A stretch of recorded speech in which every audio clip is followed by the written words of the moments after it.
କାଜିବେ ନାହିଁ ଆସ ପାରଦ କଲା ଗ୍ରାସ ଅଙ୍ଗୁଳି ବ୍ୟାଳ ତୁଣ୍ଡେ ଭଳି। ଆହା କି ଚମତ୍କାର ଶବ୍ଦ ସଂଯୋଜନା। କାଜିବେ ନାହିଁ ଆସ ପାରଦ କଲା ଗ୍ରାସ ଅଙ୍ଗୁଳି ବ୍ୟାଳ ତୁଣ୍ଡେ ଭରି।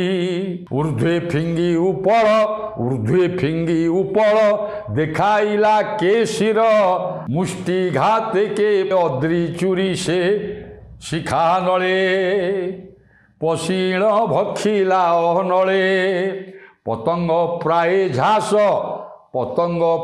ଝାସ ହେଲା କାର ସାହସ ଭାସ ଭାସ ତୁ ତତ କାଳେ। ଚମତ୍କାର ବର୍ଣ୍ଣନା ଆଜ୍ଞା, ଚମତ୍କାରୀ ବର୍ଣ୍ଣନା। ଦେଖନ୍ତୁ ରାବଣ ପୁଣି କହୁଛି, କହିଲା ଆଜି ମିତ୍ରଜ ପାଞ୍ଜି, ଆଜି ଯମ ତାର ପାଞ୍ଜିରୁ ତା ନାଁ ରେ ଶୂର୍ପଣଖା, ଆଜି ପାଞ୍ଜି ଯମ ତାର ପାଞ୍ଜିରୁ ତା ନାଁ କାଟିଦେଲା। ଜାଣେ ତାକୁ ସଙ୍ଗେ ସଙ୍ଗେ ମୁଁ ମୁହୂର୍ତ୍ତକ ମଧ୍ୟରେ